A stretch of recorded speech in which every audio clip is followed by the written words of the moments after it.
¿no? Por favor, si tengo buen audio, me dicen.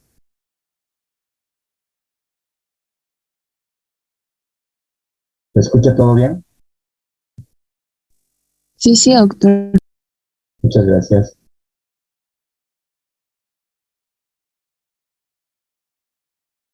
El síndrome de apnea del sueño es algo muy prevalente, que es necesario que lo aprendamos. Antes fue descrito como síndrome de Pickwick en obesos, porque se creía que solamente era destinado este síndrome para los obesos. El síndrome de Pickwick era la presencia de un personaje ya en un lugar en Escocia llamado Pickwick, donde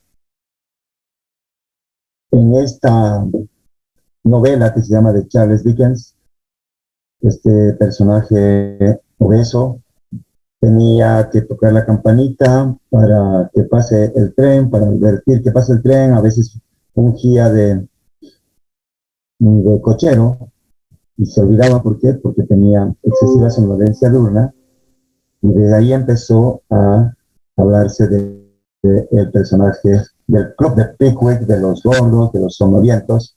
Pero bueno, esto fue el siglo pasado y poco a poco han ido habiendo cierto tipo de estudios que se ha ido verificando que no solamente esto se presentaba en obesos, sino que también se presentaba en gente normal y que tenía clásicamente una presentación no solamente de somnolencia, sino que estaba acompañada de otros componentes que ya lo vamos a ir viendo de tipo cardiovascular, respiratorio, neurológico. Guillemino lo nombró el síndrome de las obstructivas crónicas en 1976 y han habido algunos intentos de cambio de denominación, hipopnea, CEPAP, síndrome de hipopnea, el síndrome de apneas, hipopneas del sueño, el síndrome de resistencia incrementada en la vía aérea. Y van a ver ustedes que el SAOS o SAS es un verdadero síndrome que importa no solamente la apnea, sino también la hipopnea y la resistencia incrementada al flujo aéreo. ¿Cómo se define el síndrome de apnea del sueño? Un cuadro que característicamente no tiene nada que ver con la broncopatía para definirlo, sino más bien con el síntoma más prevalente de la consecuencia del síndrome, que es un trastorno cognitivo conductual, que es la excesiva somnolencia diurna.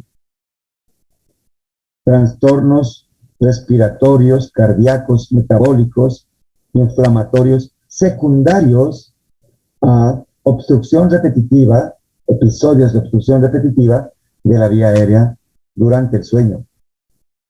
Y esto es validado, ¿no?, por la Academia Americana de Sueño, que no solamente es la Sociedad Española de Patología Respiratoria, de donde justamente los neumólogos valoramos esto, no tanto por la excesiva somnolencia diurna, sino porque la consulta a veces es referida por el cónyuge de un paciente que tiene roncopatía y asfixias presenciadas en el sueño.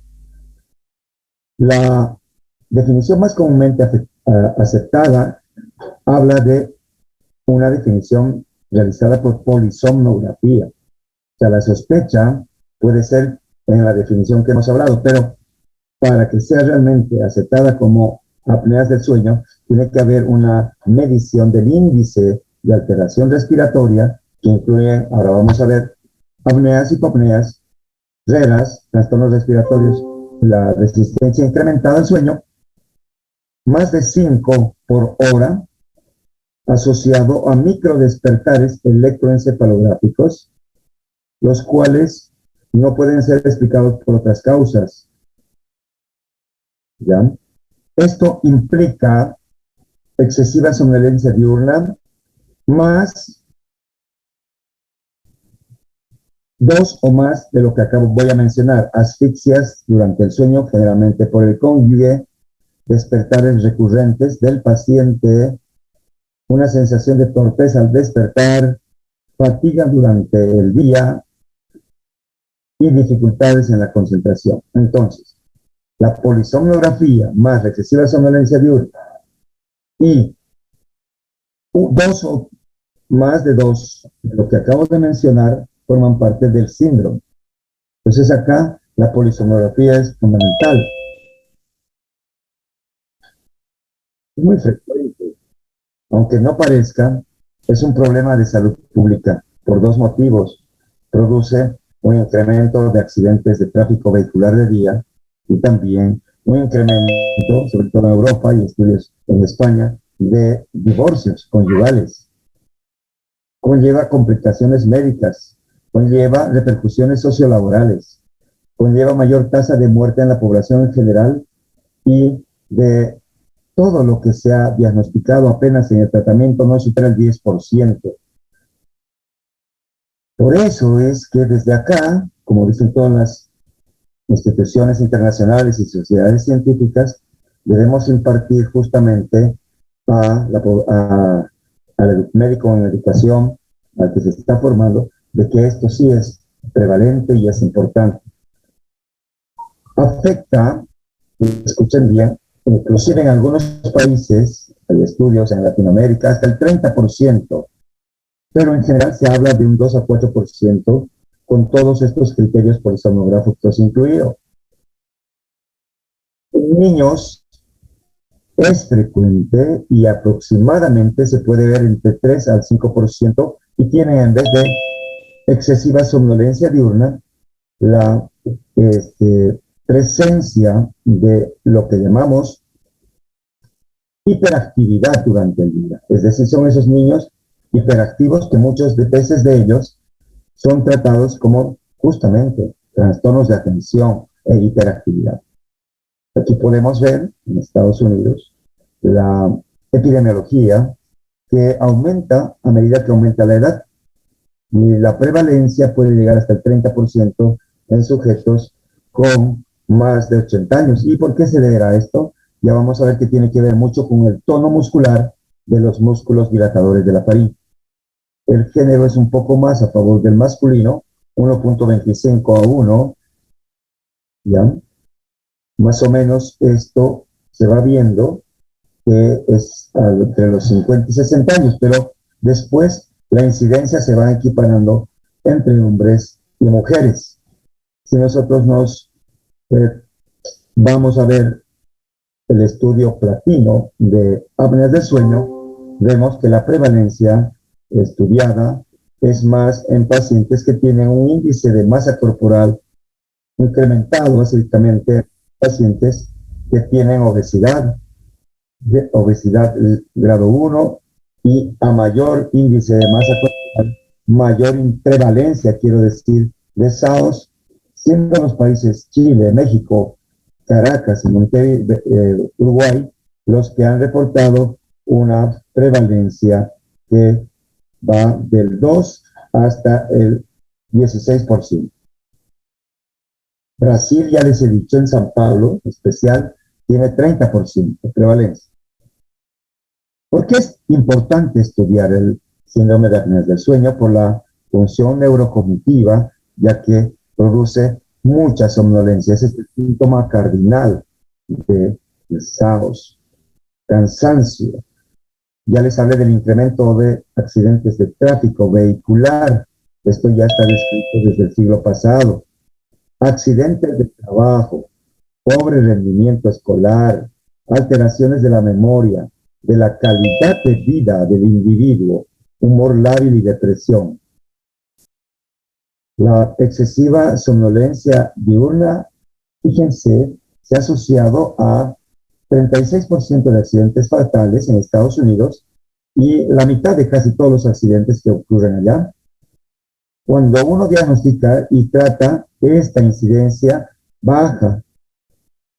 El rendimiento laboral también baja y hay casos descritos de que, por ejemplo, el accidente de la planta nuclear de Chernobyl ácido y muchos derrames de petróleo producidos por trabajadores que tenían síndrome de apnea del sueño. Está claramente descrito. Menor calidad de vida. Si importa mucho la calidad de vida, el sueño tiene mucho que ver en todo ello. Los accidentes vehiculares tienen un riesgo incrementado por 6 y accidentes ocupacionales por 2.2 de riesgo, comparado con la población que no tiene apneas de sueño.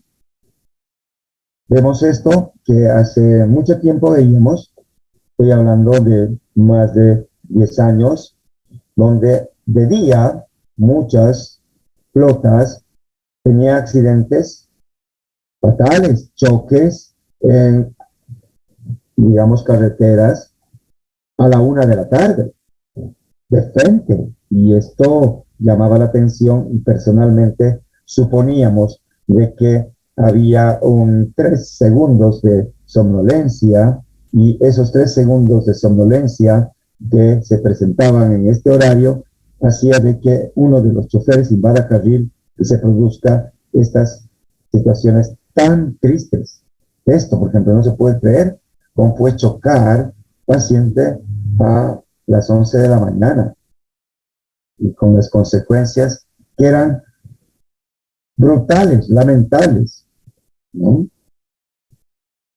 Hemos hecho estudios con alumnos de San Simón, publicaciones justamente de el perfil de los choferes del tráfico interdepartamental y los resultados fueron publicados y la mayor parte eran pacientes con obesidad grado 1 a 2 que tenían un perímetro cervical más de 40 centímetros, muchos de ellos, aparte de mascar coca, pues hacían viajes al día hasta más de 3, junto, no, se le hizo también una escala de somnolencia y casi la mayor parte estaban por encima de 10, ya lo vamos a ver, lo que se llama la escala de Epworth. Esto además produce un aumento de la mortalidad cardiovascular. Todos estos pacientes, ya vamos a ver, tienen un incremento en el riesgo de IAM, de ACV, de hipertensión arterial. La mayor parte están asociados al 50%. Y fíjense aquellos que requieren más de 2 fármacos para controlar la presión arterial, llamada hipertensión resistente, eran mayormente el 80%. Se asocian a insuficiencia cardíaca en el 10%, accidente cerebrovascular un riesgo de 1.6 a 4.3, coronariopatía en menos de 50 años e independiente del IEA, del índice de masa corporal, arritmias, sobre todo la fibrilación auricular, 50%. Entonces, todos estos disturbios respiratorios, apneas que producen, ya vamos a ver en los episodios que se van sucediendo, al momento de abrirse esa glotis, liberan una cantidad importante de adrenalina que producen hipertensión refractaria según estos estudios de la American Journal, fibrilación auricular, enfermedad coronaria, insuficiencia cardíaca.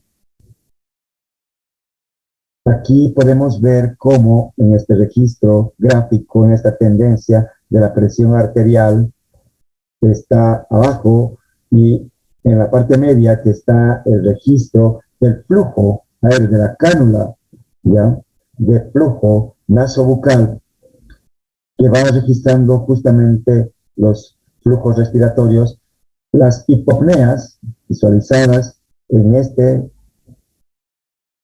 momento, disminución del 50% de la amplitud de una ventilación nocturna por más de 10 segundos, ¿no? O flujo cero, que realmente es apneas, repetidamente van produciendo hipoxemias que posterior al evento, donde el paciente por reflejo, ¿no?, inducido por estos quimioreceptores, varoreceptores, hacen que se active la corteza vías subcorticales y que hacen que se active de nuevo y se tonifique la glotis y se abra y empiece de nuevo el flujo respiratorio, en este momento, posterior a las apneas, se libera una gran cantidad de noradrenalina. El sistema nervioso autónomo está muy incrementado, son pacientes muy adrenérgicos y esa es la causa del incremento de la mortalidad cardiovascular.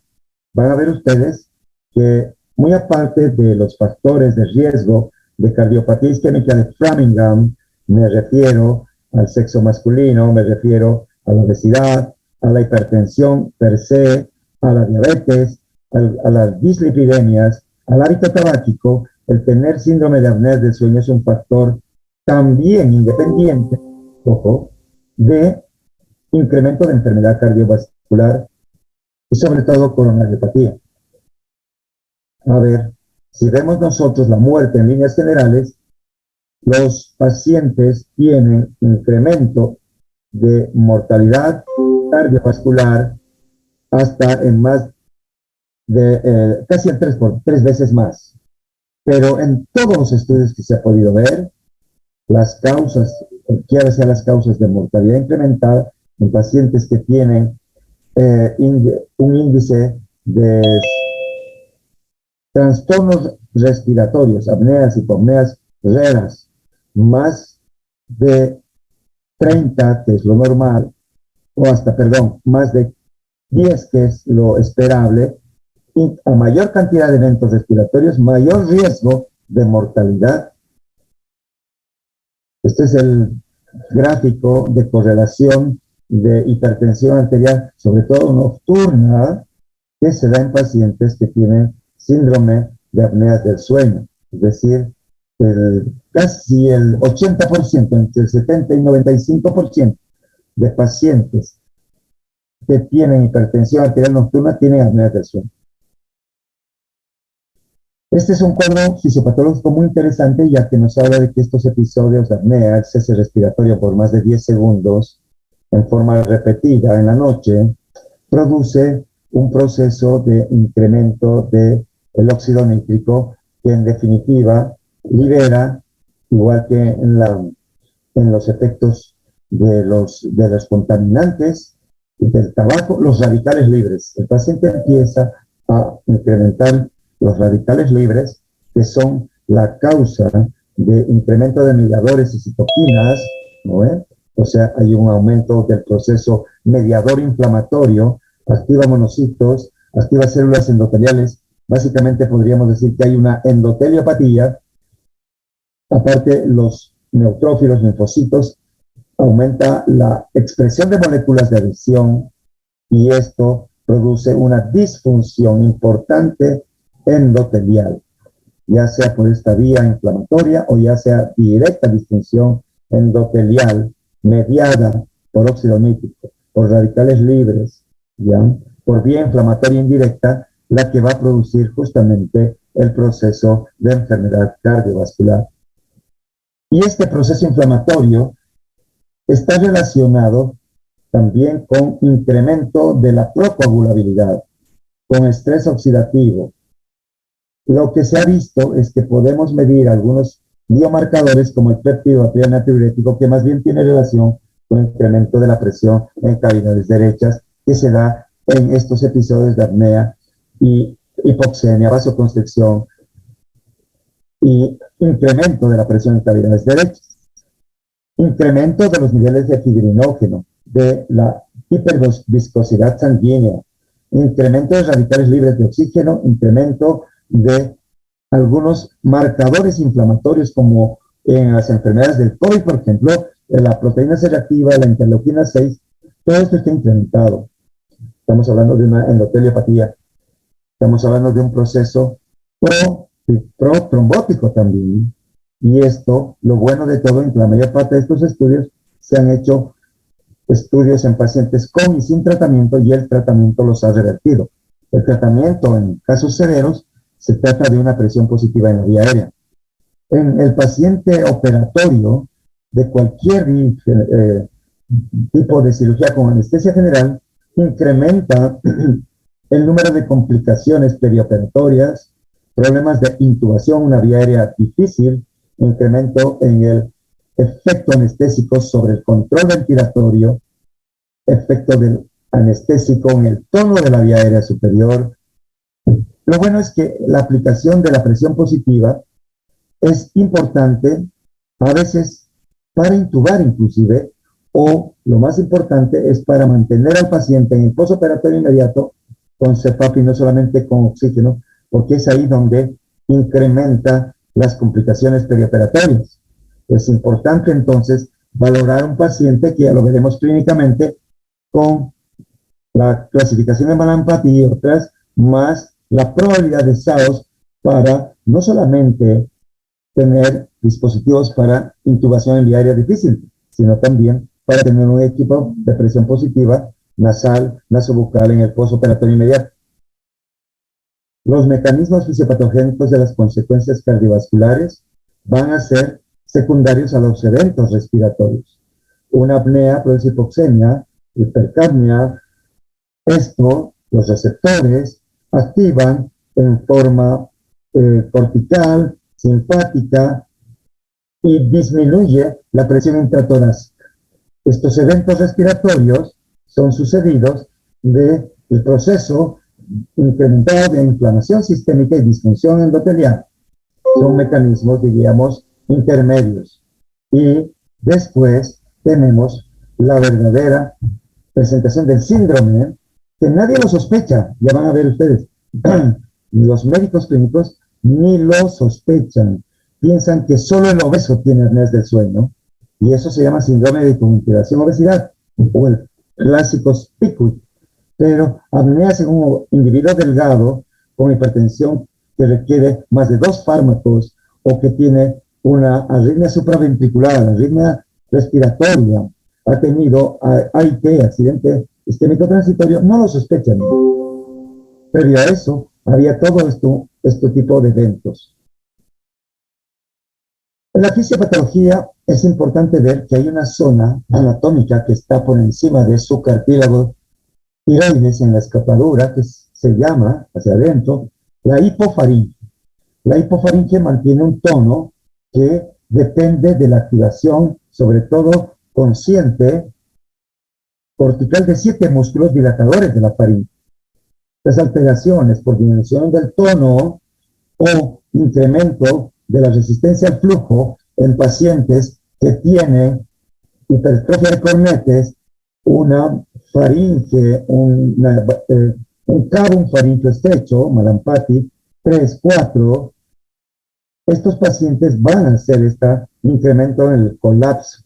Y para el colapso de esta zona, donde disminuye y empieza a vibrar la estructura hipofaringea, que es el ronquido, y cuando se cierra hay la apnea, tienen que ver un desequilibrio de fuerzas que son colapsantes y fuerzas que tienden a mantener la vía aérea permeable. Pero este desequilibrio de fuerzas y presiones van a producir un efecto de resistor que se produce en esta zona, que porque no está, digamos, protegida por el estuche óseo del maxilar inferior y superior, ni de los cartílagos, ni el hueso yoides, ni todo el cartílago tiroides, caritenoides, etc., esta zona es fácilmente colapsable. La presión, existe una presión tisular inductora del colapso, que se llama presión crítica del colapso, que se va dando por este tipo de factores. Calibre de la vía aérea, de por sí en obesos está disminuida, propiedades elásticas, fuerzas de tensión, los tejidos alrededor de la faringe, ahí también tiene que ver la grasa visceral y la activación de los músculos de la vía aérea. Entonces, este modelo de resistencia de Starling se presenta en esta zona donde vemos la colapsabilidad, que está unido, obvio, a la caja torácica. ¿Qué es lo que pasa? Cuando uno va a meter aire, se incrementan las presiones negativas y eso facilita el colapso de la vía aérea al tratar de incrementar, digamos, la activación diafragmática. Se me colapsa la vía aérea, es dependiente de esto. Y esto, hay una presión que se llama crítica que justamente hace de que esta presión crítica, las fuerzas colapsantes superen a las fuerzas o a las tendencia o al tono muscular de los pacientes, y ahí esa presión crítica facilita, sobre todo donde se relajan más los músculos de la vía aérea superior, que es en la fase REM del sueño. La fase REM usa con relajación muscular como patrón más importante para restauración de la energía. Todo se relaja menos el diafragma, que se contrae. Se relajan los tonos de la vía aérea superior y el resto de los músculos. Y cuando está empezando a colapsarse, a disminuir el tono de la vía aérea superior, justamente en muchos sujetos se presenta el colapso total de la vía aérea. A ver si puedo pasar a ver este video, donde ustedes pueden ver cómo en una laringoscopía, en una broncoscopía, podemos ver ya el tono incrementado y esta hipozona que se llama hipofaringia por encima de la epiglotis, que se colapsa en inspiración en sujetos que están en decúbito dorsal, sin ningún tipo de sedantes ni en fase REM del sueño. Una colapsabilidad incrementada, véanlo ustedes, que justamente hace que las personas ronquen, y en algunos casos, cuando hay obstrucción completa, se presenta la apnea. Entonces, anatómicamente, la hipofaringe es el sitio donde se sucede la apnea del sueño, ¿ya?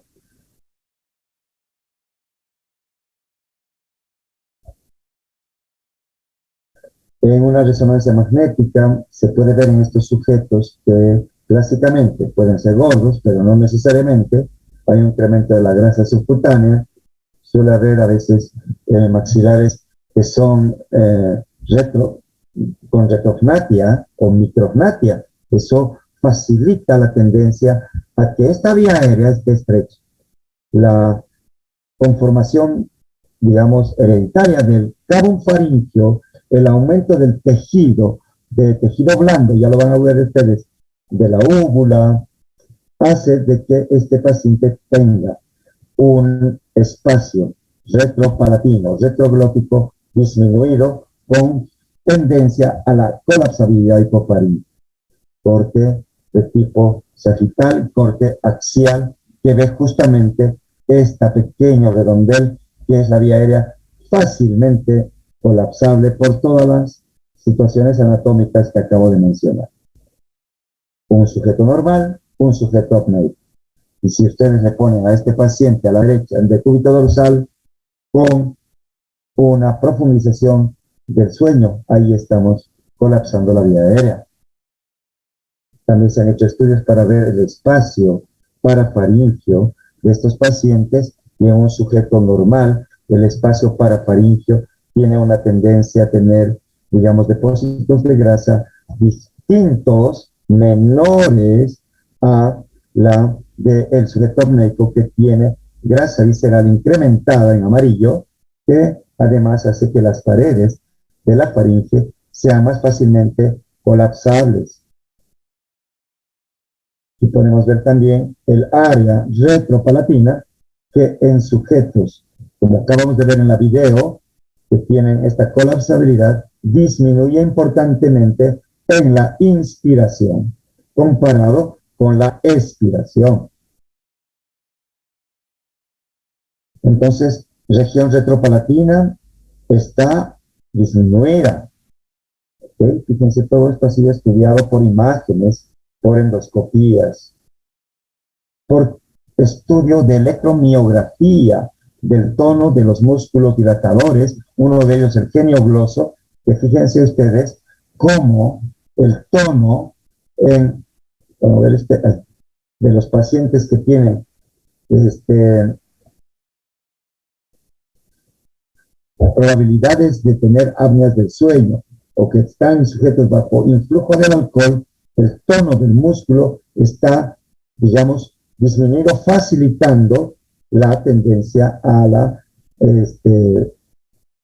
estar teniendo estos despertares electroencefalográficos. Y en este gráfico es interesante para explicar la fisiopatología. Entonces tenemos el paciente con apnea del sueño, con colapsabilidad incrementada, y aunque no crean en la espirometría, con mis alumnos los he visto, asas en el, de tipo a cerradas y expiratorias que nos facilitan preguntar a nuestro paciente, porque el paciente cree que no tiene mayores problemas. Dicen que ronco, doctor, mi esposa está durmiendo en otro cuarto ya, o ya se ha separado. Por eso la implicancia de lo que le decía en la salud pública de accidentes de tráfico vehicular de vía, incremento de problemas conyugales severos, divorcios en España. ¿Qué pasa con esta colapsabilidad? Aumenta el esfuerzo respiratorio, suele haber despertares, pero inconscientes, el paciente no se da cuenta. Electroencefalográficamente lo verificamos. Estos episodios producen hipoxemia, ¿ya? Todo esto produce radicales libres, ya hemos hablado de los fenómenos inflamatorios y otros fenómenos. Ojo, también hay una expresión genética hasta en un 10% de estos pacientes a ser colapsables. Papá roncador, hijito, 10% de probabilidades de roncador por cada hijo que tiene. Fenómenos de adaptación, fenómenos inflamatorios, los quimio y varoreceptores de hipoxemia, de los despertares electroencefalográficos, activación simpática, renina-angiotensina, ¿ya? Justo con el esfuerzo incrementado, todos estos eventos van, ¿no?, a producir hipertensión arterial. Fíjense la arteria de un paciente normal versus un paciente que tiene estos fenómenos repetitivos. Si a esto le sumamos comorbilidades asociadas, obesidad, diabetes que está incrementada, dislipidemia, se van presentando todos los fenómenos que son inherentes al incremento de enfermedades cardiovasculares. Ya habíamos hablado nosotros que hay una disfunción endotelial que también hace que se presente no solamente hipertensión, sino todo lo que es incremento de las enfermedades cardiovasculares. Entonces, numerosas vías intermedias, proinflamatorias y productoras de disfunción endotelial. Expresión genética. Varios estudios han visto que familiares de primer grado se ha calculado un riesgo de 1.5 a 2 versus la no presencia de apneas en el padre. Vamos a ver la fisiopatología graficada en estos registros de flujo, donde el flujo es normal, donde hay un incremento acá, la resistencia al flujo, no se ve la ondulación normal, cuando ya está empezando a disminuir la vía aérea superior en decúbito dorsal, la disminución que produce vibración de las estructuras, ronquido, y después del ronquido, cese de la respiración, más de 10 segundos, llamado apnea. Entonces, ronquido, apnea. Respiración normal, entre el aire, sujeto apneico, con tendencia en posición de cúbito al colapso, por todo lo que les he hablado anatómicamente, entre el aire, tendencia a disminución del flujo, y si el flujo disminuye menos del 30%, hipoapnea. Si es flujo cero, apnea. Entonces, este es un continuum de situaciones que se van dando a medida que avanza la edad y avanza también algunos factores de riesgo como el incremento de grasa visceral. Inicialmente en posición normal, todo está bien, luego empieza y digo, no, solamente ronco cuando estoy en mala posición. Bien, después ya empieza, aparte del ronquido, presentarse incrementos en la resistencia al flujo aéreo, ¿ya? Que los UARs, o incrementos de la resistencia de vía aérea superior, ya van a tener un despertar electroencefalográfico. Ya se van a asociar, aunque no haya hipopnea o apnea, a mala calidad de sueño. Estos pacientes tienen excesiva somnolencia en el día. Y ya cuando hay la apnea, todo se va a desatar. Todo el síndrome que nos importa. ¿Cuáles son los factores contribuyentes? Doctor, no puedo dormir o me despierto a mitad de la mañana varias veces. Tómese entonces un benzodiazepínico, un ansiolítico, mal, porque esto va a contribuir a relajación de la musculatura y a incremento de las apneas, y la situación va empeorando. Es importante mencionar que si bien la resistencia al flujo aéreo está incrementada en sujetos apneicos con hipertrofia de cornetes, ¿no? Y yo veo, doctor, me van a operar de los cornetes para mis apneas del sueño. solo va a ser uno de los factores que va a mejorar, pero no va a disminuir o probablemente no infiera en su apnea del sueño, porque la apnea del sueño no es en la vía aérea superior de la nariz, es en la hipofaringe, no es en la nasofaringe. ¿Puede mejorar? Sí puede mejorar. Pues la mala noticia de los pacientes que se hacen turbinectomía cuando tienen procesos, digamos, de tipo alérgico, que vuelven a crecer y con mayor intensidad, o cuando están viviendo en Cochabamba con aire seco y contaminado, con material particulado incrementado, van a volver a crecer. Entonces, van a estar entrando a cirugía cada cierto tiempo y no es la situación. Que siempre hay que decir al paciente que baje el peso, que normalice su índice de masa corporal, que deje de beber, ¿okay? Que mejore su rinitis o el tratamiento de la rinitis. En algunos pacientes adultos, la cirugía de amígdalas puede mejorar. Esto es más factible en niños, pero en adultos no. Ya lo vamos a ver en tratamiento. Entonces, todo esto incide en trastornos de la cognitividad cardiovasculares. Este es un gráfico donde se ve claramente que a mayor edad empieza a ver lo que llamamos ronquido postural intermitente, ¿no? Y esto está asociado también a un incremento de índice de masa corporal. Desafortunadamente envejecemos desde los 30 años en adelante en todo, en respiratorio, empezamos tempranamente a envejecer. Y la tendencia a la disminución de la vía aérea superior, el tono, incrementa ya a los 30 años.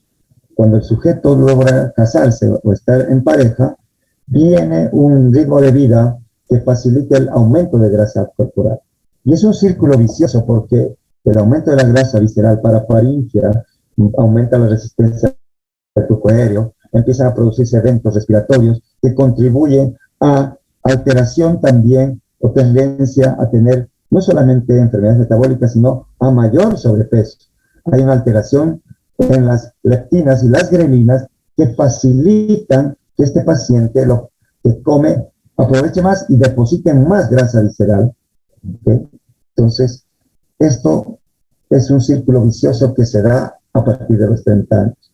Factores predisponentes, obesidad, a partir del IMC por encima de 30, malformaciones faciales, micrognatia, retrognatia. La papada, es importante verificar el perímetro cervical, hipertrofia de amígdalas, lengua grande, pacientes que tienen una lengua súper grande para una boca pequeña, malampatis estrechos de 2, 3 y 3 y 4 sobre 4 sobre todo, la edad, sexo, medicamentos, alcoholismo, tabaquismo, historia familiar.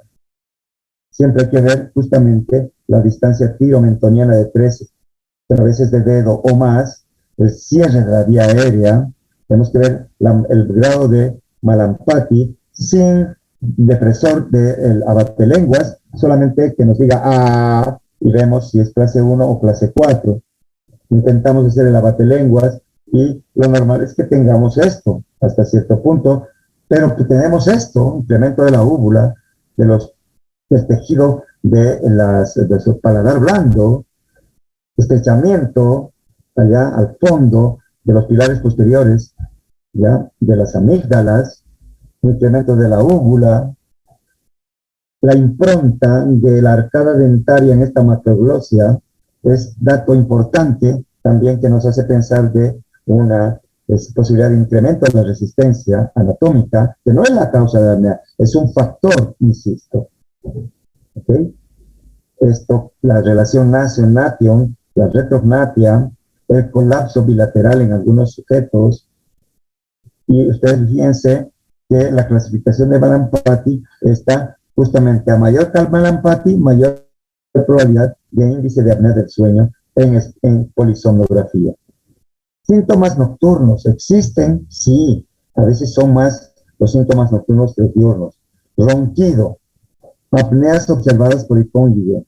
A veces pedimos al paciente o al familiar que le haga microvideos durante 30 segundos, 3 noches consecutivas, después de 1 hora de que el paciente ha entrado o más, para ver estas apneas del paciente que cónyuge lo tiene y está más preocupado porque puede pasarle algo a su pareja.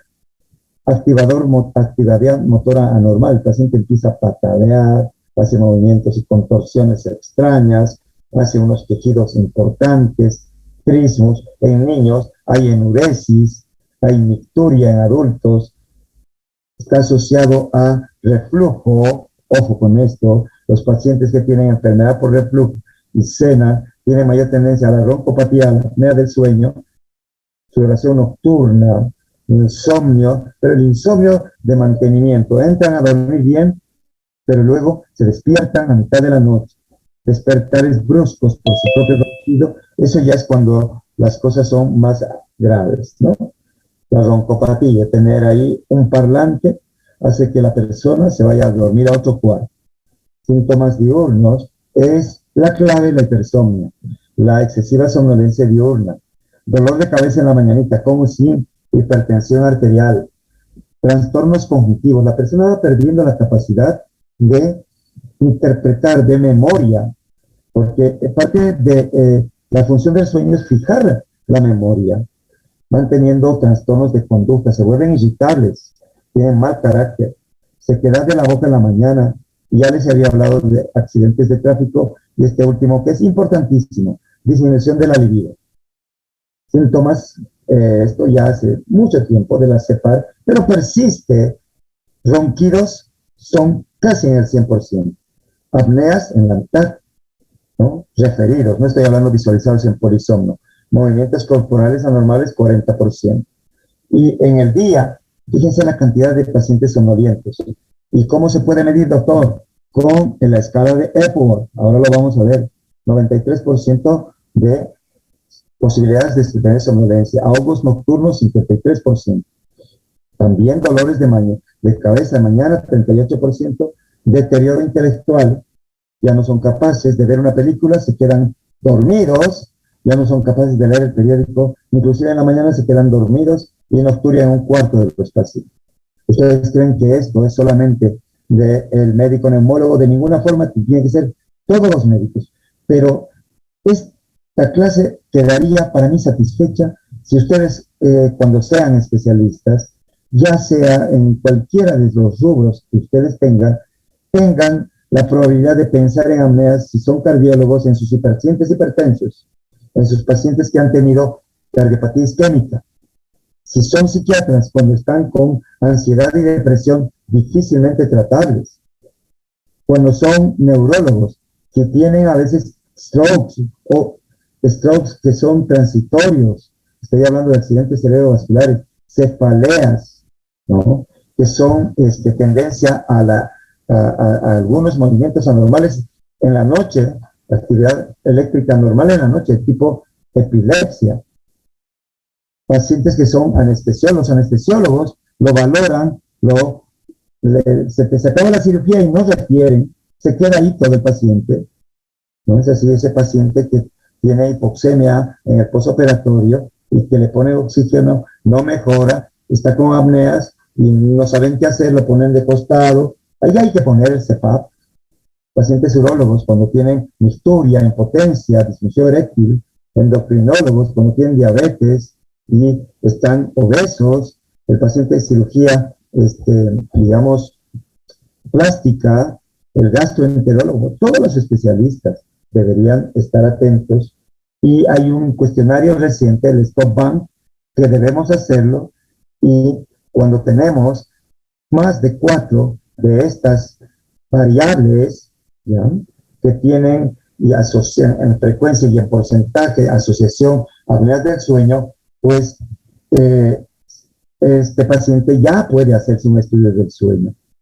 Si es roncópata, si está cansado, si tiene apneas observadas por el cónyuge, si es hipertenso, sobre todo si requiere más de 2 fármacos para controlar su presión arterial, si tiene un índice de masa corporal más de 35, tiene más de 50 años, su perímetro cervical es más de 40 y es masculino, entonces 4 de estos o más ya tiene alta probabilidad de tener apneas del sueño. La escala de somnolencia tiene estas 8 preguntas y la probabilidad con la cual se queda dormido el sujeto con una puntuación de 1, a 3.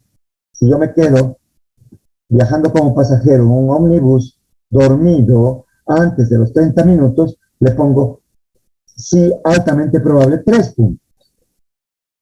Imagínense que cuando esté manejando, después del almuerzo a la 1:30 yendo al trabajo, donde hemos visto accidentes de tráfico.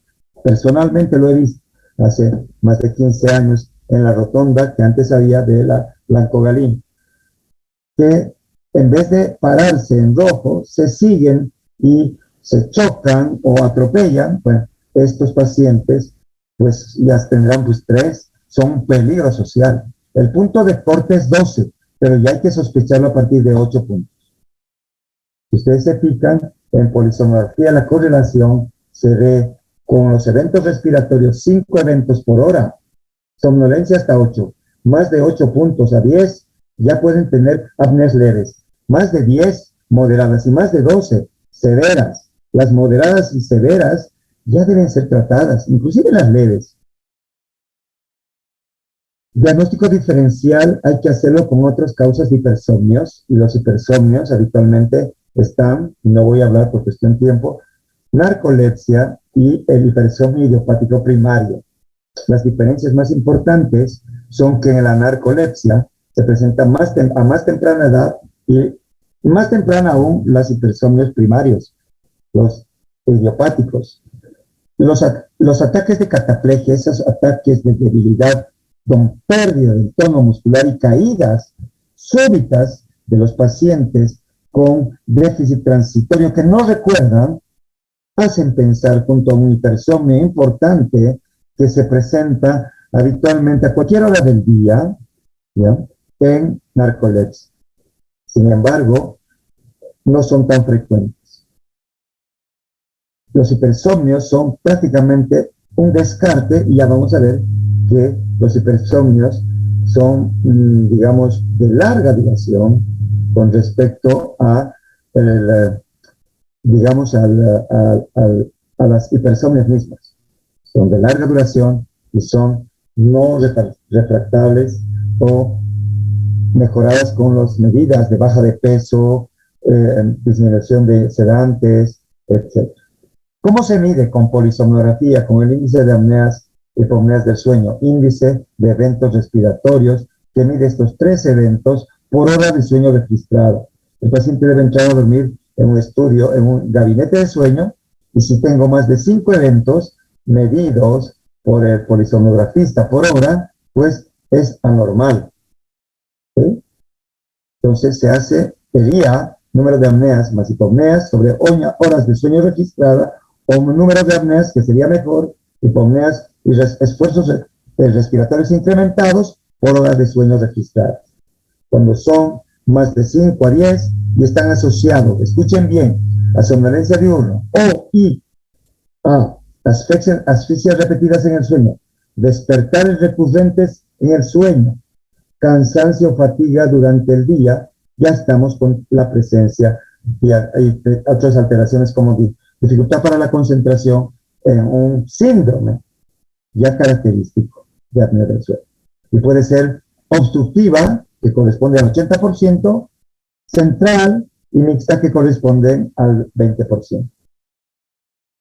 Apnea obstructiva es la disminución del flujo por más del 90% de la señal, ¿ya?, registrada en la polisomnografía por hay un termistor, que es un pequeño flujo que se coloca en la nariz, pero también se debe valorar el flujo bucal. Entonces el termistor diferencia la temperatura nasobucal, y por eso, por una fórmula matemática, calcula si hay flujo o no hay flujo.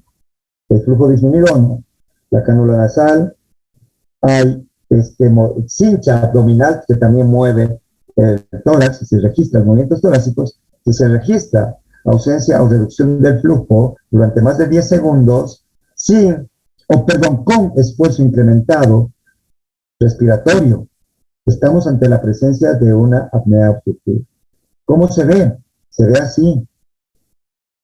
Se ve el paciente que empieza, me he pasado al revés, en esto que es flujo nasal, y aquí en la presión en vía aérea, es registrado en tiempo real en rojo, una ausencia de flujo durante más de 10 segundos en la noche en este paciente, donde se ve asociado a despuésito de este evento respiratorio, un micro despertar electroencefalográfico y este movimiento torácico para vencer la resistencia a ese colapso del termistor acá arriba, de la hipofaringe, este es un evento respiratorio correspondiente a una apnea obstructiva. ¿Okay? La hipopnea es la reducción del 30 al 90% de la amplitud de señal de esta onda que dura más de 10 segundos y que se acompaña de una desaturación de más del 3% o un micro despertar en el electroencefalograma. Entonces nosotros vemos arriba los 4 canales electroencefalográficos mínimos que debemos tener y vamos viendo que el paciente empieza a hacer acá en esto un pequeño movimiento del maxillary trismus leve y disminuye en estas zonas la amplitud del flujo nasal. Ahí ven, ustedes hipopneas del 30 al 90%, pero tiene que haber una caída de la saturación del 3 o más por ciento con actividad electroencefalográfica alterada. Es importante que se presencie una disminución de la saturación del 3% a esta disminución del flujo y un despertar, es decir, unas ondas alfa cuando estaban en otro tipo de ritmo de sueño electroencefalográfico. La apnea central, en el caso de la apnea central no hay el esfuerzo incrementado respiratorio, es decir, hay flujo, ausencia de flujo y una ausencia de esfuerzo respiratorio incrementado, donde podemos ver flujo plano casi y movimiento tóraco-abdominal, acá en el abdominal sobre todo, plano, no está presente. Esa es la diferencia de una apnea central de una obstructiva. Y la apnea mixta se pueden dar en forma repetitiva en ambas situaciones. Apneas mixtas. A ver, empiezan obstructivas, hay apneas centrales, terminan siendo obstructivas, hay después la hiperventilación post-evento respiratorio, microdespertares asociados también a caída de la saturación de oxígeno. Fíjense que baja en los eventos o post-eventos desde el 95 hasta el 77%. Es decir, hacen hipoxemias tremendas en esos eventos donde también se presenta hipertensión, no solamente arterial, sino pulmonar. Y los esfuerzos respiratorios incrementados son justamente esto, que debería ser medido en condiciones normales con un catéter de presión esofágica. Pero no se hace. Uno puede ver en el termistor, en el flujo ya de diferencia de presión nasobucal, estas pausas, estas ondas planas, en vez de ser onduladas, que justamente hablan de un incremento del esfuerzo respiratorio, ya sin ser un evento de hipopnea y apnea, y si están asociados a un micro despertar o una caída de la saturación, RAM, ¿ya? O UARS, así se abrevia, esfuerzo respiratorio asociado a micro despertar incrementado, es un evento respiratorio.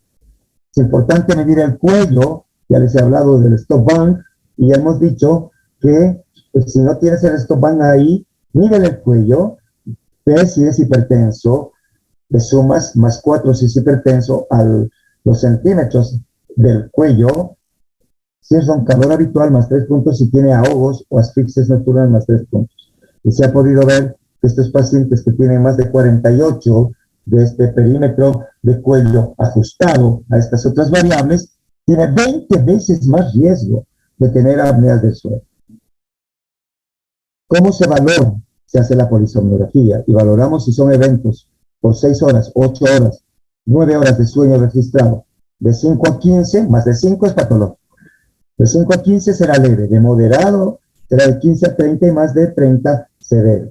Tenemos que ver síntomas tiene el paciente. Tenemos que ver si tiene comorbilidades asociadas cardiovasculares, cuánto baja la saturación y qué es el paciente. No es lo mismo un paciente de 80 años que un transportista de larga distancia, ¿no? Estos pacientes transportistas tienen riesgo incrementado de matar a gente. Entonces, el tratamiento va a depender mucho después de hacer la polisomnografía y verificar esto que hemos llamado el perímetro cervical ajustado, ¿ya? Inclusive con eso ya podemos ir a hacer polisomnografía cuando esté entre 43 y 48 puntos. A eso les hacemos ya o al stop bank que tenemos de alta probabilidad polisomnografía nocturna, ¿ya? Y dependiendo de lo que sale, vamos a hacer la evaluación terapéutica. Los pacientes que tienen menos de 43 pueden ser sujetos a un tipo especial de valoración que es un registro acortado de la polisomnografía. Se llama poligrafía de sueño y que está teniendo mucho éxito en los médicos en general, ya que no requiere el estudio de ondas cerebrales. Es mucho más completo la polisomno, pero es bastante útil en pacientes que tienen probabilidad baja, sobre todo perímetro cervical ajustado menos de 43, hacer un registro domiciliario de poligrafía de sueño. Y la polisomnografía son varios ítems que se mide. Se mide electroencefalograma, electroculograma para ver si estamos en fase REM o no REM, electromiografía submentoniana, flujo nasobucal, esfuerzo respiratorio incrementado, saturación de oxígeno, tres derivadas de electrocardiograma, un electromiograma de tibial anterior, mide posición del cuerpo, mide ronquidos. Hay diferentes tipos. La más frecuentemente utilizada es la polisomnografía nocturna. Pero si el paciente en algunos rubros estamos queriendo controlar cómo le está yendo con la presión de su CPAP, de su equipo, hacemos un estudio de noche partida. Mitad del sueño, split night llaman. Mitad del sueño sin polisomnografía y la otra mitad con polisomnógrafo y comparamos. O para titular la presión que necesita este paciente para disminuir los eventos respiratorios. Aquí estamos colocando a un paciente que no es obeso, fíjense ustedes, los diferentes registros de cincha tóraco-abdominal acá. Estamos colocando las derivadas de electroencefalografía, los diferentes dispositivos de sensor de flujo, ¿ya? Y estos son todos los montajes mínimos que se requieren. Y hay un video, ¿no?, que normalmente nos permite ver inclusive movimientos anormales, etcétera, etcétera. ¿Cuándo puedes derivar urgente a medicina del sueño? Cuando el paciente tiene somnolencia de una incapacitante. Teníamos recién una paciente con hipersomnios de día, sospechábamos o idiopáticos o narcolepsia, no tenía episodios de cataplegia, y bueno, derivamos a neurología para que le haga un electroencefalograma y descarte alguna encefalopatía, pero no volvió. Pero sí hay estos casos. Pacientes que tienen hipertensión resistente a más de 2 fármacos para controlar su presión arterial, con antecedentes de cardiopatía isquémica, que ya estás controlando sus factores de riesgo, los factores de Framingham, pacientes con arritmias cardíacas, jóvenes, pacientes jóvenes con accidentes cerebrovasculares o eventos isquémicos transitorios, pacientes que tienen poliglobulia de causa no explicable, espirometrías normales, ¿ya? No viven a la altura. No derivar al roncador simple. Sí es mejor en estos roncópatas pedirle al cónyuge, ojalá, que haga microvideos, y a estos pacientes podemos hacerle tal vez un estudio de poligrafía de sueño. La PCG entonces nos permite ver el índice de apnea del sueño, el IRD o IA, la duración, la relación con la posición. Hay un índice que se llama índice de saturación que lo podemos medir. Se miden los arousal por hora, el despertar es inconsciente, o sea, el paciente no está despierto conscientemente, pero pasa de ondas de fase 2, 3 rápidamente a awake, a fase despierto, ¿no?, ondas alfa, sin que el paciente se dé cuenta que esté dormido despuesito de los eventos respiratorios. Y eso produce mucho cansancio, eso produce disturbios cognitivos importantes. También mide ronquidos y arritmias. Y estamos con el estándar para diagnosticar trastornos del sueño, definiciones en polisomnografía. Después veremos, y voy a pasarles a ver un caso clínico. Un paciente de 56 años, camionero particular, fumador, con 20 paquillas, bebedor moderado, 50 gramos por día, no es más de una vasito de cerveza por día, sin antecedentes familiares de interés, tiene mucho sueño, mucho dolor de cabeza, médico de familia lo ve y dice que ha bajado su rendimiento laboral en los últimos meses y en dos ocasiones se salió de la carretera, ojo con esto, se levanta con sensación de no haber dormido lo suficiente, pese a no estar de viaje, no repara y su esposa cuenta que duerme raro y gruñe, no ronca, gruñe en la noche. Entonces se le hace una escala de somnolencia diurna y sale de 18. Ya saben que por encima de 10 es patológico. Cuello corto, peso con IMC de 34, perímetro abdominal de 115, una presión arterial de 150-95, hipertenso, perímetro cervical de 46, con papada, auscultación cardiorrespiratoria normal, hay un poco de abdomen globuloso, la boca con un malampaki, y eso que quiero deprimir un poco, un aumento del tejido de estructuras blandas, amígdalas hipertróficas, malampati no es 2, esto es casi 3/4, perímetro cervical 48, 46, perdón, ahí está la panza, digo, ahí está el centímetro, el abdomen, 115, de laboratorios, y polisomnografía al final lo derivo. ¿Por qué? Porque el paciente no tiene nada en la placa de tórax, no tiene nada en el electrocardiograma, y se hace lo que se llama polisomnografía, ¿no? Se coloca las bandas, el electroencefalograma, sensores de flujo, por termistor, diferencia nasobucal, y solamente por cánula nasal, dos tipos de registro, en la gargantita un sensor de ronquido, pulsioxímetro, ¿ya? Van a creer que muchos pacientes tienen miedo de ir a hacerse esto, y eso se llama ignorancia supina. Bueno, aquí se empieza a registrar, y en este paciente, en algunas fases, se ve la posición del cúbito dorsal, empieza, porque antes no pasaba nada, y cuando se ponen de cúbito dorsal, visualizados en la video, empieza el paciente a tener justamente eventos respiratorios, apneas del sueño, seguidas por rápida apertura glótica, con un sonido gutural importante, y ahí se libera gran cantidad de adrenalina, y eso produce estos eventos respiratorios posteriores al evento respiratorio. Aumenta la frecuencia cardíaca, hay trismus en el macetero, ya en los músculos mentonianos, maceteros, y baja la saturación de oxígeno. Estos son eventos respiratorios repetidos que se miden en la polisomnografía, y también se verifica que hay despertares electroencefalográficos. Hay cambios de fase. Estaba en una fase y pasa a otra. Estaba en fase 3 y pasa a fase 2. Arousals en las apneas obstructivas, junto con esto que se llama trismus. Ahí estamos la insaturación, donde vemos la caída en rojito de la saturación de oxígeno. Generalmente más del 3%. ¿Ok? Los ronquidos se asocian a la apertura glótica y vuelve a roncar.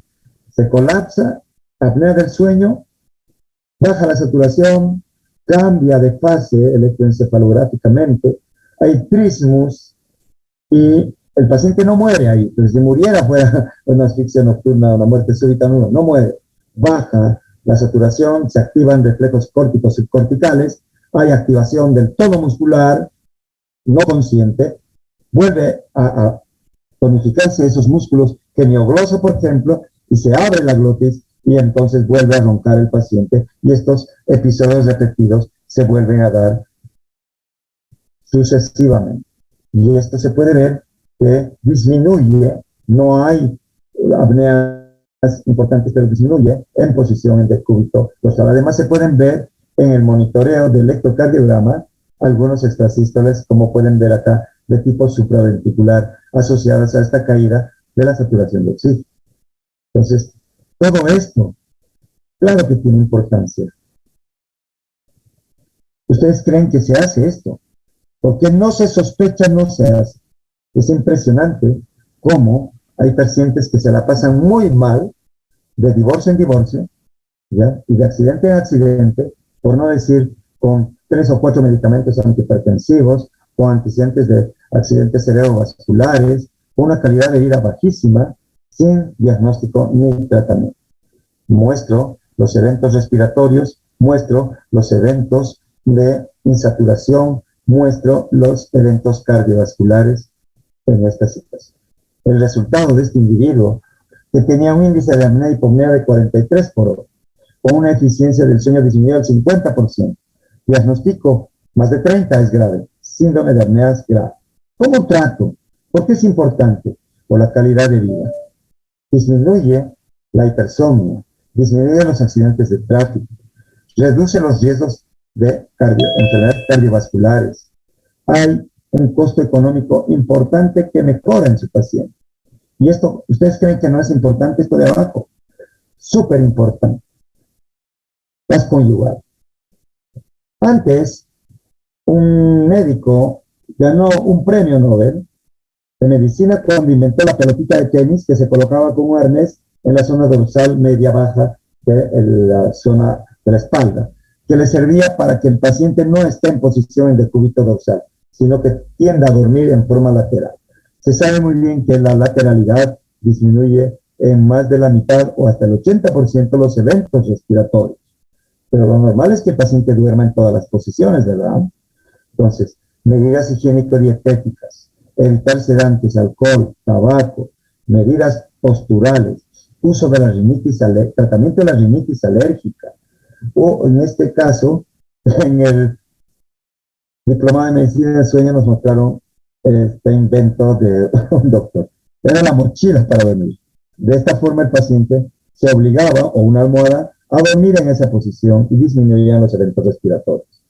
Entonces, tenemos que hacer la polisomno y en todos los casos, después de las medidas higiénico-dietéticas, ver siempre el número de eventos respiratorios, pero no somos números. Tenemos que ver también las comorbilidades, ¿no?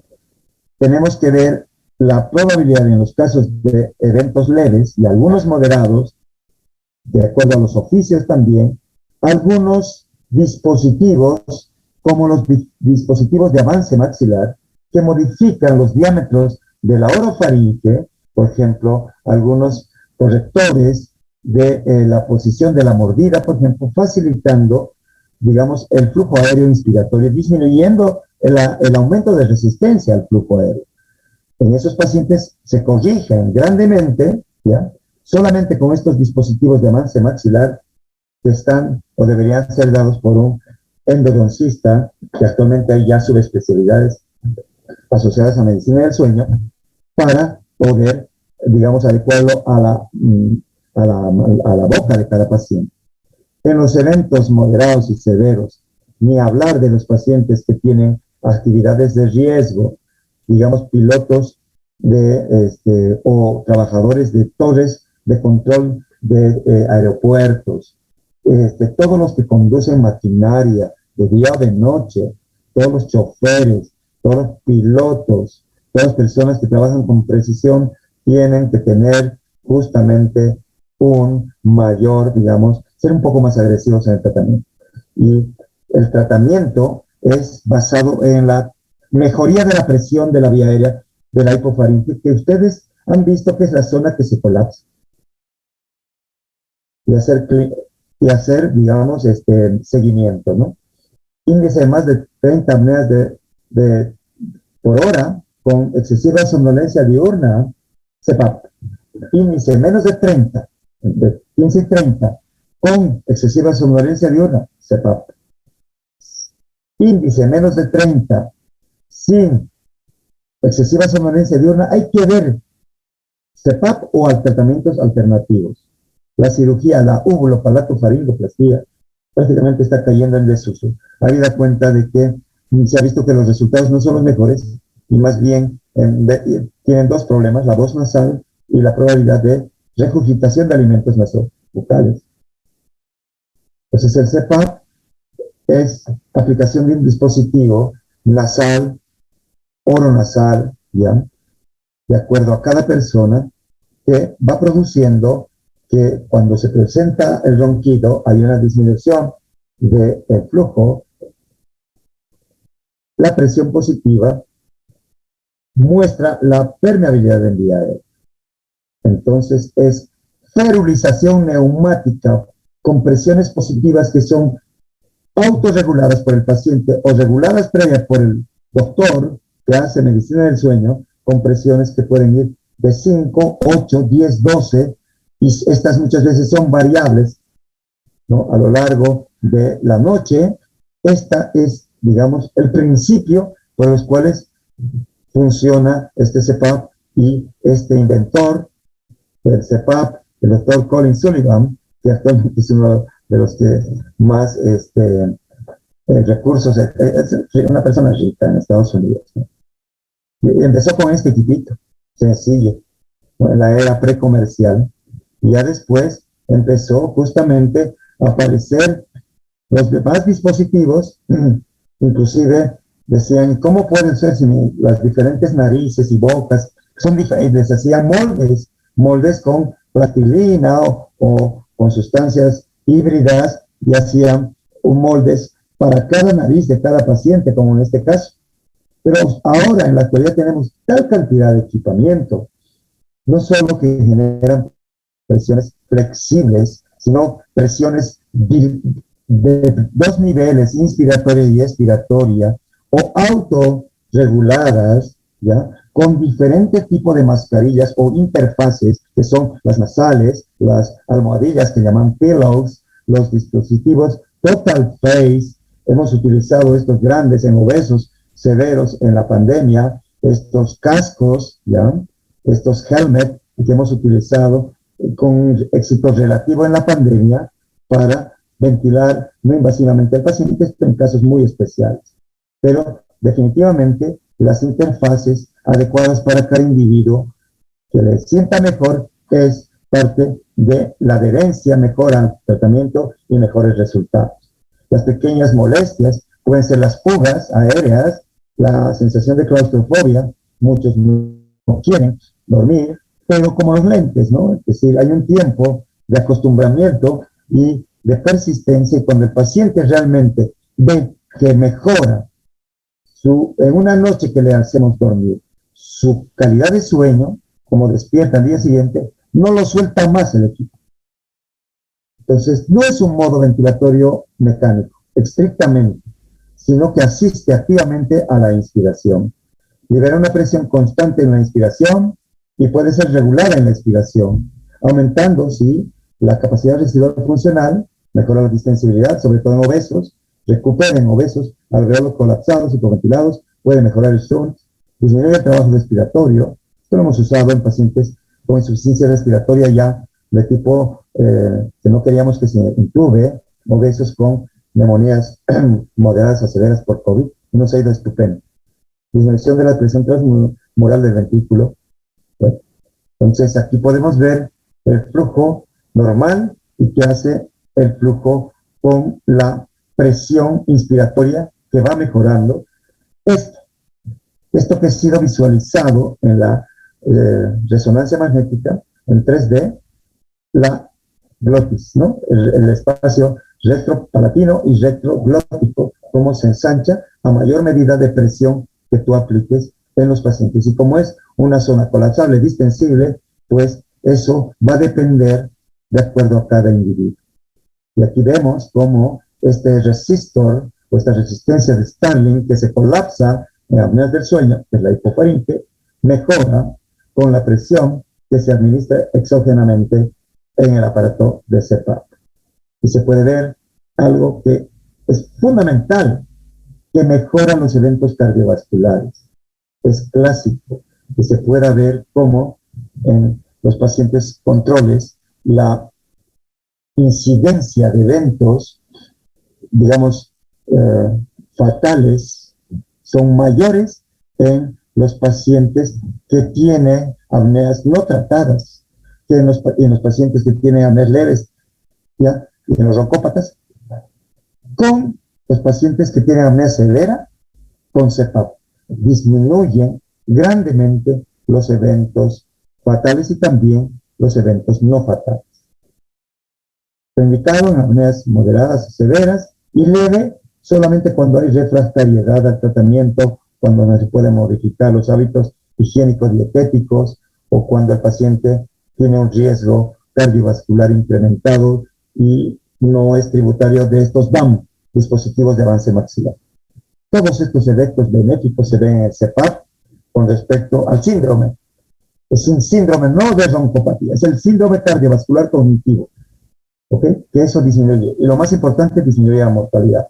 Todo esto está muy bien estudiado, pero todos los eventos automovilísticos, la hipercapnia, la disfunción eréctil, la natriuresis, la resistencia a insulina, mejora la calidad de vida en cuestionarios de calidad de vida y energía, mejora la arquitectura de sueño, mejora los estadios de sueño, mejora la paz conyugal. Imagínense ustedes. Ahí está haciendo titulación de sueño, nuestro gabinete, un incremento de la presión cada 5 minutos 1 centímetro, hasta que desaparezcan los eventos respiratorios. Y ojalá en posición en decúbito dorsal. Solamente derivaremos a cirugía en niños los que tienen hipertrofia severa de amígdalas, para hacer adenoamigdalectomía. Y sí mejora, pero no mejora más allá del 80%. La mejoría es del 70-75%. En los adultos muy pocas veces se debe hacer. Realizar como se hacía, yo he visto todavía en medicina interna, apneicos severos, obesos, que han tenido que quedar con traqueostofía definitiva. Esto ha pasado a la historia con este avance de la ventilación mecánica, en realidad de los dispositivos de asistencia nocturna. La cirugía propuesta en algunos casos, la uvulopalato-faringoplastía, la septoplastía y la tonsilectomía, ya les he dicho, para niños, puede mejorar, pero no hay que vender humo, porque no mejora la apnea del sueño, por si acaso, ya no mejora. Había cirugías de radiofrecuencia y bueno, todas estas cosas son muy particulares. Estos son los dispositivos de avance del sueño, regulables de acuerdo a la tolerancia, así como se colocan el ajuste de exodoncia de los llamados brackets, se pueden colocar estos DAM para mejorar y corregir la posición del maxilar inferior o del maxilar superior o de ambos, que mejore, digamos, la continencia de la lengua y disminuye la resistencia al flujo aéreo en algunos sujetos. El sueño es lo más importante que tenemos para restaurar y prácticamente cuando uno duerme bien, está feliz. Muchas gracias. Esa es la charla, lo dejo descansar. Espero que no tengan eventos respiratorios. Si ustedes están de acuerdo, como hablé con el doctor Velázquez, me dijo, Antonio, hazlo fuera de los días que te correspondan y los que puedan entrar mañana vamos a hablar de lo que es medicina de altura, el mal de altura, ¿ya? La fisiología de la altura y la enfermedad de elevada altitud. Buenas noches, espero que se haya escuchado todo bien. Gracias, doctor, hasta luego. Mañana, ¿qué hora, doctor? Le voy a pasar todo esto, Yamil.